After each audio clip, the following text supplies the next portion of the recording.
Good morning students. आज हम उस्ताद बड़े गुलाम अली खां के जीवन परिचय के बारे में पढ़ते हैं।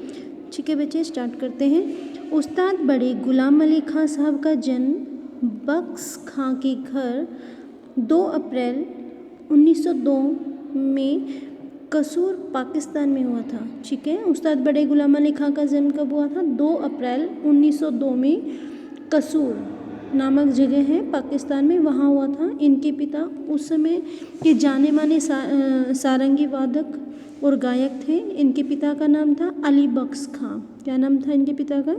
इनके पिता का नाम था अली बख्श खां। ठीक है बच्चे, और इनका जन्म कब हुआ था? 2 अप्रैल 1902 में कसूर पाकिस्तान में है ये जगह। इनके पिता भी एक सारंगी वादक और गायक थे। इन्होंने संगीत की शिक्षा पहले अपने चाचा काले खां से ली, जो एक अच्छे गायक और कंपोजर थे, मतलब जो गाने वाने बनाते हैं वो थे। इनकी फैमिली सारी संगीतज्ञ थी, तो इन्होंने अपनी पहली शिक्षा अपने चाचा काले खां से ली।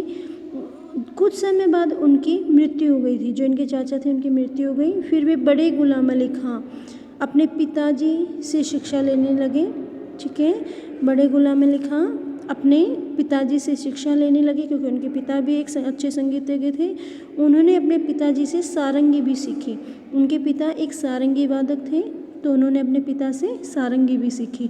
सारंगी से इनको अच्छी आमदन होने लगी, मतलब सारंगी सीख के ये अपनी आमदनी मतलब पैसा कमाने लगे और घर खर्च बढ़िया चलने लगा। मतलब ये अपने सारंगी से अपना घर खर्च चलाते थे।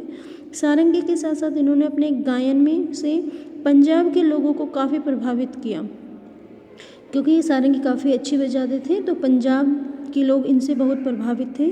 कुछ समय बाद ये अपने पिताजी के साथ उस्ताद सिंधी खां के से गायन सीखने मुंबई आ गए। ठीक है, अपने चाचा से सीखा, फिर पिताजी से सीखा, और फिर अपने पिता के साथ उस्ताद सिंधी खां से गायन सीखने कहाँ आ गए थे? मुंबई आ गए। थोड़ी देर बाद वापस लाहौर आ गए। तब तक उनकी प्रसिद्धि काफ़ी बढ़ गई थी।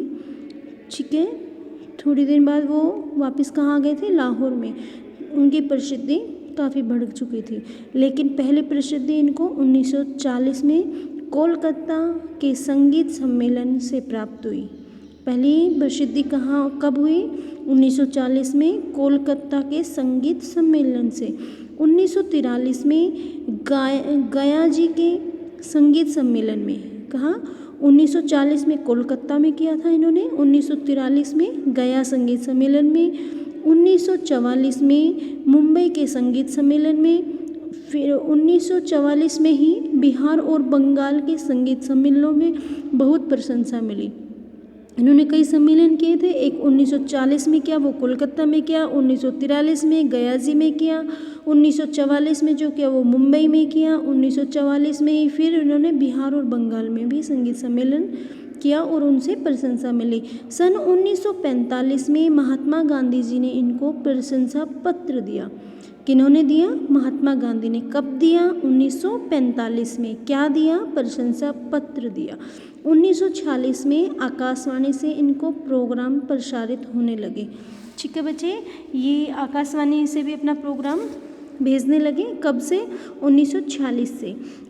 ये रियाज करने पर बहुत जोर देते थे।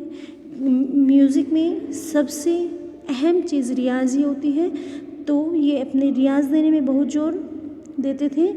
ये रोज़ 20 घंटे का रियाज करते थे।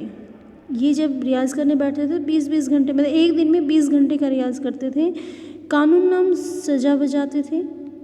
ये कानून नामक एक साज है, उसको बजाते थे और अपना रियाज इसी के साथ ही किया करते थे। ये अपना रियाज किसके साथ किया करते थे? कानून नामक साज के साथ अपना रियाज किया करते थे। 1947 के विभाजन के बाद भारत छोड़कर कराची पाकिस्तान में रहने लग गए। 1947 में जब देश आज़ाद हुआ था, तो ये भारत को छोड़कर पाकिस्तान कराची में रहने लगे, परंतु कभी कभी संगीत सम्मेलनों में भाग लेने के लिए भारत आ जाया करते थे।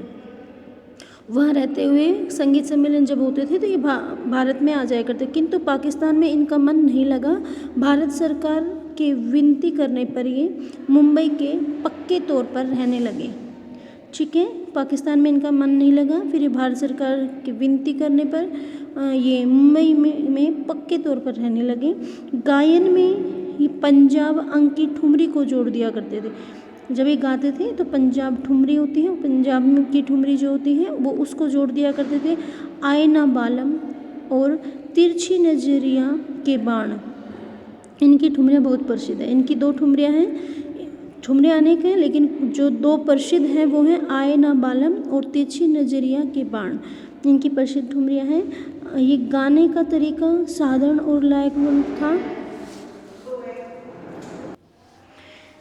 ठीक है बच्चे, इनकी जो दो ठुमरियाँ थी आयना बालम तिरछी नज़र, ठीक है, नजरिया के बाण, दो ठुमरियाँ इनकी बहुत प्रसिद्ध हुई। ये गाने का तरीका साधारण और लयात्मक था।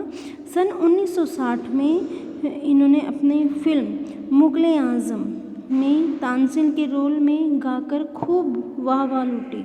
ठीक है, इन्होंने 1960 में एक फिल्म थी मुगले आज़म, उसमें तानसेन का रोल उन्होंने किया और उसमें तानसेन गाते थे तो उन्होंने गाकर वहाँ खूब वाहवाही लूटी। 1960 में के आसपास ही इनको लकवा हो गया था। 1960 में इन्होंने जो फिल्म में काम किया था उसी के आसपास इनको लकवा हो गया था। जितना पैसा था वह सब खर्च हो गया था। फिर महाराष्ट्र सरकार ने इनको 5,000 रुपये आर्थिक सहायता प्रदान की।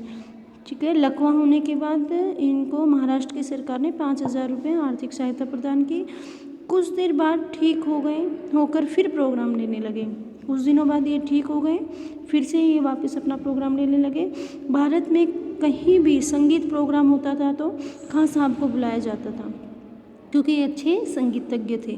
साथ में इनके पुत्र मुनव्वर अली भी जाते और गायन में इनका साथ देते थे। इनके पुत्र थे मुनव्वर अली, वो भी इनके साथ जाते थे और इनके साथ ही गायकी करते थे। खान साहब बहुत सरल और मिलनसार स्वभाव के थे। जो खान साहब थे वो उनका स्वभाव बहुत ही अच्छा था, मिलनसार थे। गायन के बिना रह ही नहीं सकते थे क्योंकि वो एक इतने अच्छे गायक थे कि वो गायन के बिना एक मिनट भी नहीं रह सकते थे।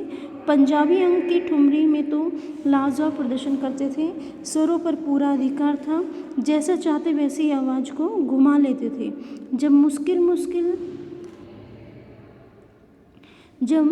मुश्किल स्वर समूह बड़ी आसानी से गा लेते थे तो सुनने वाले दांतों के तले उंगली दबा देते थे क्योंकि ये ऐसे स्वरों को घुमाकर गाते थे कि सुनने वाला अचंभित हो जाता था कि ये स्वर किस तरह से इन्होंने लगाया है, क्योंकि स्वर लगाना, घुमाकर स्वर लगाना सबके बस की बात नहीं होती है। ठीक है बच्चे, शरीर से ये पहलवान लगते थे। ठीक है, इनका शरीर हट्टा कट्टा था तो शरीर से ही पहलवान लगते थे। बंद मोहरी का पजामा, काली टोपी, बड़ी बड़ी मूछें रखते थे। ये कपड़े जो पहनते थे वो बंद मोहरी का पजामा पहनते थे, सर पर काली टोपी होती थी और इनकी बड़ी बड़ी मूछें रखते थे। 1962 में ये संगीत नाटक अकेडमी अवार्ड मिला।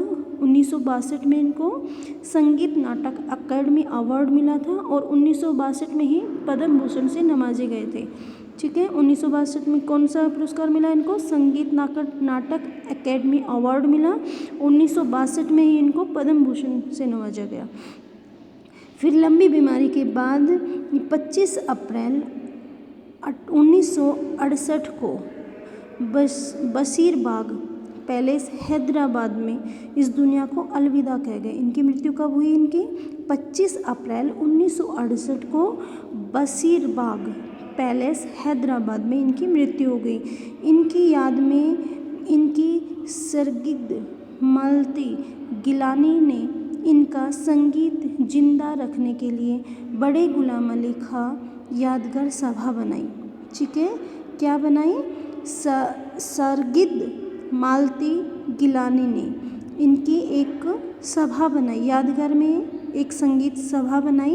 किसने बनाई थी? शागिर्द मालती गिलानी ने एक संगीत सभा बनाई गुलाम अली खां की याद में, जो हर साल ठुमरी फेस्टिवल और सबरंग उत्सव उच्च स्तर के प्रोग्राम करवाती है।